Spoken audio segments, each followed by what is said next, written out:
I'm Qiyam and welcome back to my channel.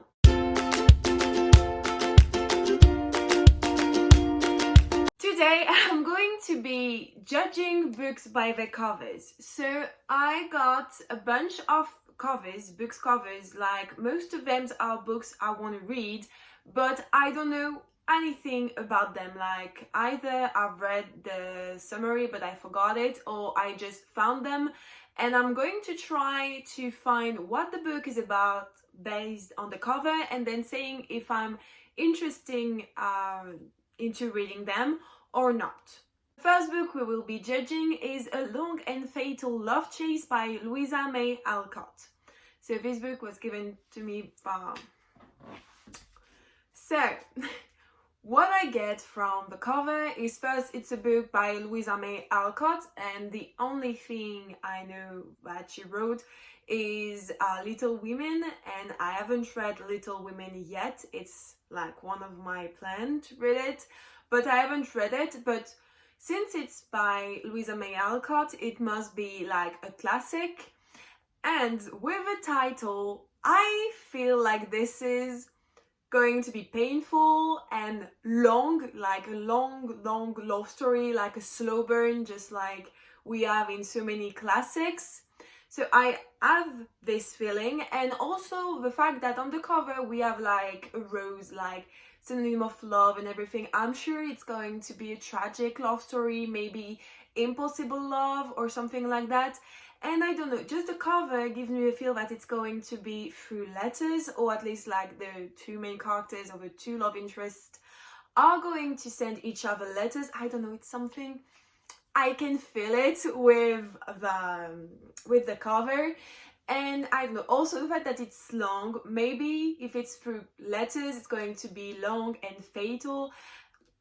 I don't know. Also the thing that it's called a chase, maybe one of the two characters like doesn't like the other characters back. I don't know, or maybe it's just impossible love and they're trying like to convince everyone that they should be together. Also we have the word fatal. Who's going to die? Because basically that's what I get with the word fatal. Or maybe it's going to be so hard and not going to be together. I don't know, but that's what I'm getting from this cover. I've just read the summary and it's nothing like what I've just said. First, it's not a romance story, it's a suspense story, and we're following Rosamund, I think that's her name, and Rosamund lives on this small island with her grandfather, and one day she meets this man called Mr. Tempest and she falls directly in love. But actually Tempest is a bad man, like he's cruel and everything. But they move to Nice in France, and Tempest realized that he actually fell in love also with Rosamund. But then one day Rosamund discovered that actually Tempest has a woman and a son, and she's just a mistress for him. And then she runs away and Tempest is going to run after her, hence the title, it's a chase, and they're going to, like, Tempest is going to chase her all around France, and it's basically the story, and I'm not going to spoil the ending because I just did and I don't want to do that. So it has nothing to do with letters. Actually it has something to do with love, but like a toxic love. So yeah, I would have never guessed that from the title of a book cover. Next we've got All the Stars and Teeth by Adeline Grace. So this book is blue, so it's happening at sea or in the ocean. So we have several clues on this cover about what the story could be. Okay, so we have some octopus thing, so it's definitely happening in the ocean, and it's about mermaids or siren, because we have a mermaid tail at the bottom. So it's happening between sirens and also I think pirates, or at least sailors, because we have a boat. So maybe something has to do with like a human and a mermaid, or at least human mermaids. Also we have a skull, so is it a symbol of death, like war or something like that? It could be really a symbol of war because we have two daggers. So maybe there's going to be a fight between sirens and mermaid. And also we have this crown, on the top right. Actually, I have the plot of To Kill a Kingdom in my head, so that's basically what I get. Like, we have a crown, so maybe a mermaid is want to be queen or something like that. But she's going, I want to put love everywhere. She's going to fall in love with someone, or they're going to try to destroy her. Also, we have those dead fish stuff all around. So I don't really know. After the title, like teeth, we could get like the mermaid's teeth, like not the mermaid's, the siren's teeth, like they use it to kill humans, so maybe we had that. But all the stars, maybe it has something to do with navigating, because they use stars to navigate. But what I get, I'm sure we have like the main character is a girl and she's a siren. She wants to control the world, the sea world, but a dude, like a human dude, is coming and is going to change everything. That's what I'm going with for all the stars and teeth. I'm wrong. I'm going to read you like the summary. Set in a kingdom when danger lurks beneath the sea, mermaids seek vengeance with songs and magic is a choice. At least with mermaids. She will reign. As princess of the island kingdom Visidia, Amora Montara has spent her entire life training to be High Animenser, the master of souls. The rest of the realm can choose their magic, but for Amora it's never been a choice. To rescue a place as heir to the throne, she must prove a mastery of the monarchy's dangerous soul magic. When a demonstration goes wary, Amora is forced to flee. She strikes a deal with Bastien, a mysterious pirate. He'll help her prove she's fit to rule, if she helps him reclaim his stolen magic. But sailing the kingdom holds more wonder and more peril than Amora anticipated. A destructive new magic is on the rise, and if Amora is to conquer it, she'll need to face legendary monsters, cross paths with vengeful mermaids, and deal with a stowaway she never expected, or risk the fate of Visidia and lose the crown forever. I was almost right. Like, we have a main character, she's not a mermaid, she's a siren. She wants the throne, she wants power because she's the heir. We have this dude and it's going to change everything. The only thing I hadn't predicted was the magic, but I feel like with the cover we can't get the magic. Like, or I'm very bad at symbols, so for me there's no magic, but I was really close and now I really want to read this book. Next we have I Hope You Get This Message by Farah, Naaz, Rishi. So this is also a book I want to read. And so this cover is really like very like you can't really get what it's about, except like they're on a tower, and I feel like with the title, this is a radio tower, like an antenna, like to broadcast a radio. And I hope you get this message. Maybe like we have three characters and they seem pretty different when you see them. Like you have a girl and two boys who seem pretty different. I feel like it's happening in a small city, like, you know, those kind of city where young adults novel always happen, when it's not like either it's happening like in New York or stuff like that, or it's happening in a suburb or a quiet town. And maybe I'm completely wrong, I don't know. It seems pretty big, so maybe it's like Los Angeles, I don't know. But definitely have something to do with the radio. Three friends, are they friends? No, I feel like they are coming together, but they're not friends at the beginning, or at least maybe two of them are friends, but like then there is someone else coming. I hope you get this message. There is definitely something like they want to reach someone through the radio, so maybe they're creating the radio to reach someone. Maybe it has something to do with dead people, because I don't know. You see where my mind is going. Like, I hope you get this message. Maybe they're doing this like they couldn't say stuff to people because they left, and so they're trying to reach them with this radio. Maybe not dead people, but people who are far away. Or I'm not sure, like the main theme is love. I feel like it's more friendship. Yeah, that's pretty much what I get from this cover. Well, I thought I was going crazy with reaching people who are far away, but actually I would have never guessed that, but like, oh gosh. I'm going to read you. 7 days, 7 days. The Earth might end in 7 days. When news stations start reporting that Earth has been contacted by a planet named Alma, the world is abuzz with rumors that the aliens entity is giving mankind only a few days to live before they hit the kill switch on civilization. You see, aliens are far away. For high school truant J.C. Whitty, though nothing has ever felt permanent. Not the guys he hooks up with, not the jobs his underpaid mom works so hard to hold down. Life has dealt him one bad blow after another, so what does it matter if it all ends now? Kate Collins, on the other hand, is desperate to use this time to find the father she'll never met. The man she grew up hearing wild stories about, most of which she didn't believe.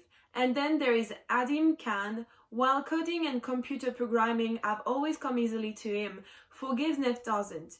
He can't seem to forgive his sister for leaving, even though it is his last chance.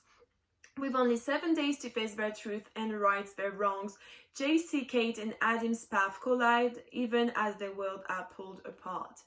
So you see, I was right. They're not using the radio to reach people, but we have radio and aliens. So I was right about like reaching people from far away, and they aren't friends. Though I don't know how all of this is going to work. Like, I hope you get this message. Like, I understand the title now. They hope to get to accomplish what they want to accomplish before the end of the week, because they might die. But I'm intrigued to know how they will meet though. Like, yeah, I'm going to read this book. Next, we have Lucky Color by Emma Mills. It's the latest book by Emma Mills that came out this year, and it's the new covers. And I decided to pick that because even though I dislike those new covers, at least we can get what might happen in this book. So, we have a city, and it might be New York. Like, I know of American cities, okay? But not that well, like to say. Who has big towers like that? Pretty much every city has big towers like that, but I don't know. I feel New York, Atlanta, I don't know, Atlanta, Chicago, I don't know. And still, the city doesn't matter. We have a radio tower though, so definitely has something to do with radio. This time, I'm sure about it. We have a couple. They seem close, but not that much. Like, they aren't really touching, and they're having a picnic in the park. And I feel like maybe they met through radio, because also with like Lucky Color, you can guess like maybe the boy was like on the radio and the other character called and they meet, and that's why it was a lucky caller, because like he got lucky by calling her, and that's how they met. But of course there's going to be drama because it's Emma Mills and there is always drama. But is it going to be friend, family, between the two of them? Something is wrong, but I can't tell you why. But yeah, they met through the radio. When Nina decides to take a radio broadcasting class a senior year, she expects it to be a walk in the park. Instead, it's a complete disaster. The members of Nina's haphazardly formed radio team have approximately nothing in common. And to maximize the awkwardness in her group includes Jamie, a childhood friend she'd hoped to basically avoid for the rest of her life. The show is a mess. Internet rumors threaten to bring the wrath of two fandoms down on their heads. And to top it all off, Nina's family is on the brink of some major upheaval. I don't know how to say this word. Everything feels like it's spiraling out of control, but maybe control is overrated. Oh, okay. So, I was wrong about everything. Like, they don't meet through radio, they know each other, like they're childhood friends. I like when like there is a past between characters. It's always more interesting. And yeah, so they're in the same radio. At least there is a radio, but they're in the same like radio program. And I told you there is a problem with the family. There's always problem with either friends or family in Emma Mill's book. Yeah, I'm intrigued. Next we have The Love Curse of Melody McIntyre by Robin Tully. So, why am I getting gay vibes from this book? Maybe not. I don't know. Like, it's not the fact that there are two girls on the cover like holding, because they could be friends, but I don't know, like the feel of the cover, I'm getting gay vibes when I'm sure it's not. Like, so just the title, The Love Curse of Melody definitely a girl who either has never been loved or always has crush on people that doesn't love her back, or like she dates people but they break up like soon, or it's never like, or maybe they realize like she's not really the girl they want. Like could be something like, you know, you date her and you realize, I like you, but actually it's not you I want to be with her. And like she's like, okay, don't worry, I'm fine, because she's used to it, but actually her heart breaks in pieces every time because she's never the girl people want. So maybe that's it. There is theater, or like some sort of performance. Like, I send theater because theater is good. Maybe she's going to this theater thing, like maybe she's not into it, or maybe she is and she finally gets the role she wants, or she managed to do what she wants to do, and she meets this girl like who's a stage manager, and they have become real friends, but there's love because like the girl is going to break the curse or something like that, or she's going to discover that actually she doesn't need anybody and she loves herself and that's enough. Yeah, but actually the two of the characters, I don't know. There is a boy, so maybe she's going to get like lost between, do I like this boy or do I like this girl? I don't know. We're going to see right now. I could feel it. It's a queer book. New York Times bestselling author Robin Tully returns with this sweet queer rom-com about a high school musical stage manager and lead actress. Bam! Knew it! So, Melody's she's not the star, she's the stage manager. Melody's stage manager extraordinaire has a plan for everything. Lead actor needs a breath mint, she's on it. Understudy bursts a seam, Mel's sewing kit is at the ready. Not only is a plan A foolproof, but she's got a plan B and a plan C, because actors can be total fools. What she doesn't have, success with love. Every time she falls for someone during a school performance, both the romance and the show ends in catastrophe. So Mel swears off any entanglement until their upcoming production of Les Mis is over. Of course, Mel didn't count on Odile Rose, rising star in the acting world, auditioning for the spring performance. And she definitely didn't expect Odile to be sweet and funny and care as much about the play's success as Mel. Which means that Melody's only plan now is trying desperately not to fall in love. I was so close. So close. I'm really proud of myself on this one. Next we have The Year Shakespeare Ruined My Life by Danny Jansen. So first of all, there's Shakespeare, and I love how there is his head like on the cover. Maybe like he seems so proud of himself. Yeah, I ruined your life. I know, I'm amazing. So I love it. Maybe it's going like to come up in the story. That would be amazing to have like some chapter from Shakespeare point of view or something like that. Yeah, I'm going crazy when there's Shakespeare. But we have two very important clues on the cover. First, we have this little heart, and inside you can see the LGBTQ and plus flag. So is it going to be an LGBTQ and plus romance? I don't know, maybe. I think it's not there, like it's here for something. And the most important thing is that we have this girl on top, and for me, she's the stage manager or the director, like she's in charge. She's running because she has something to do, And more importantly, she is like directing A Midsummer Night's Dream by Shakespeare, because we have roses, but more importantly, we have like the donkey head for Puck.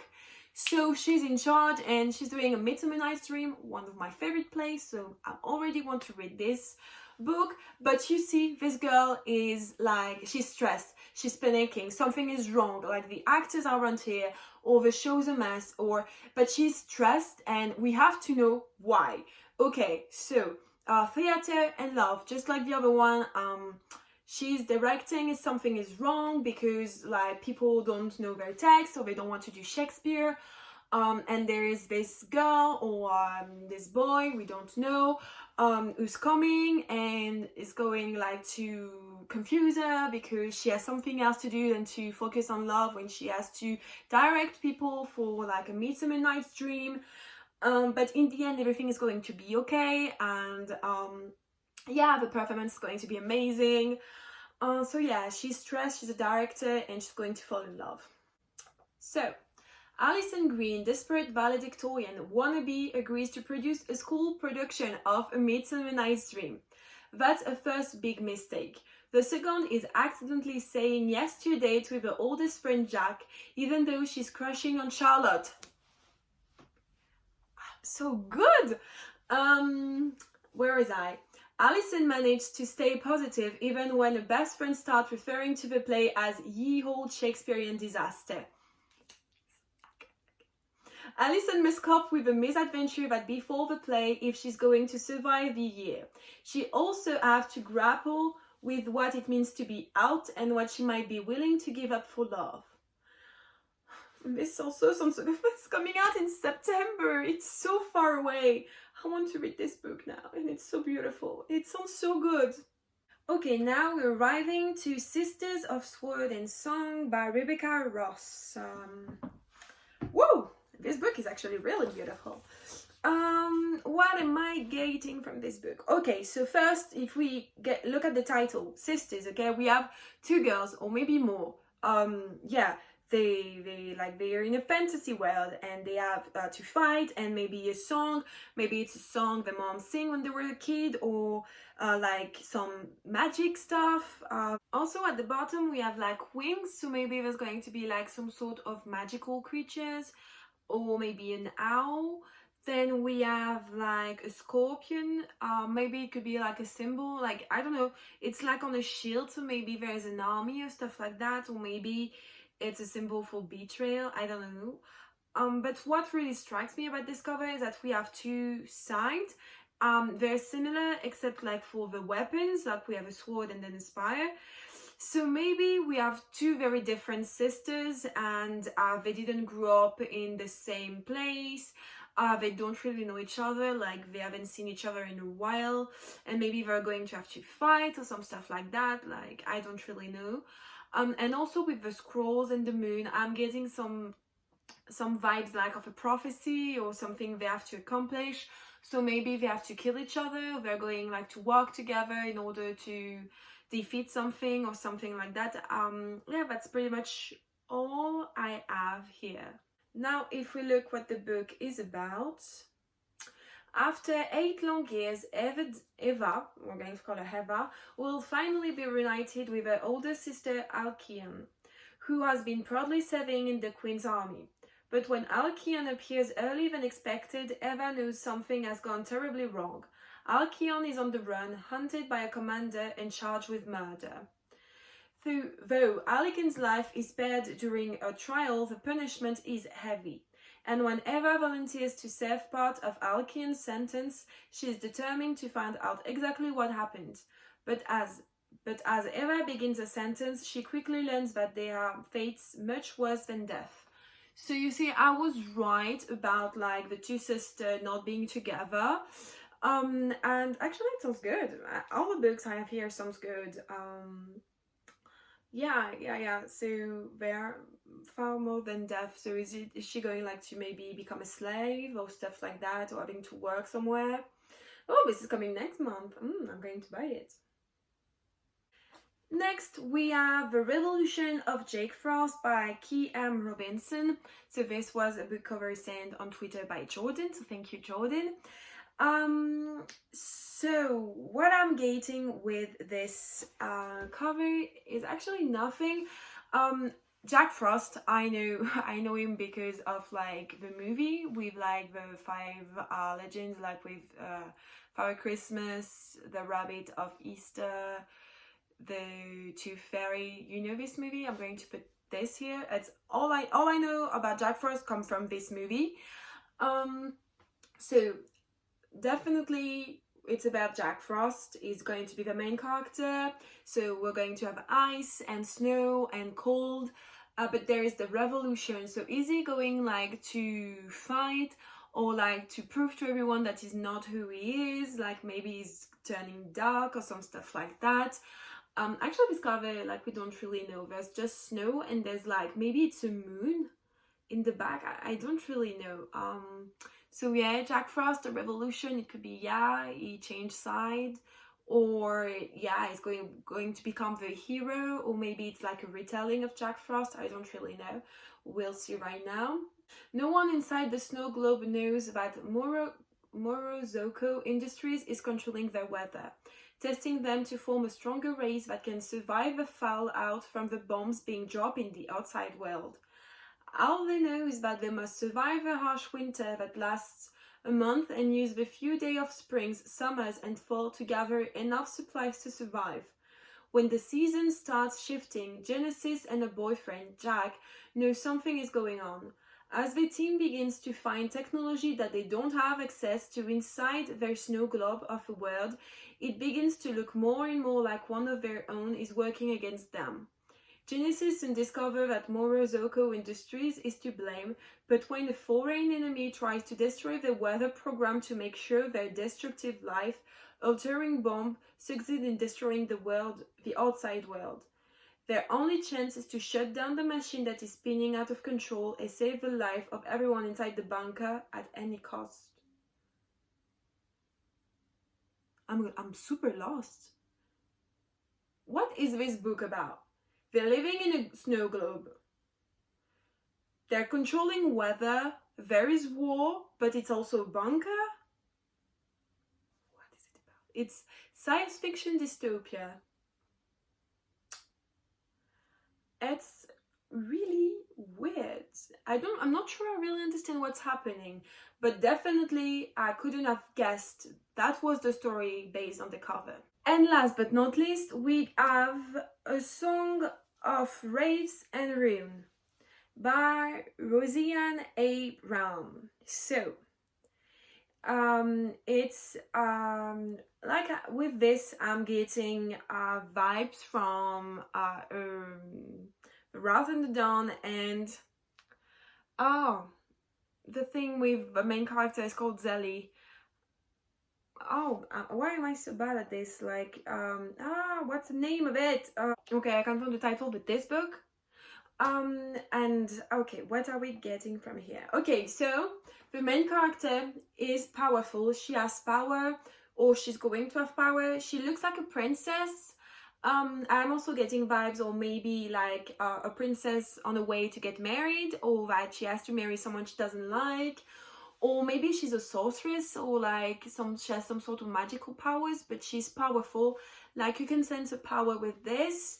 A Song of Raves and Ruin. Okay, she's not happy. She's going to destroy something, or something's going to get destroyed. Maybe a world is going destroyed. Like everything she thought she knew is actually wrong.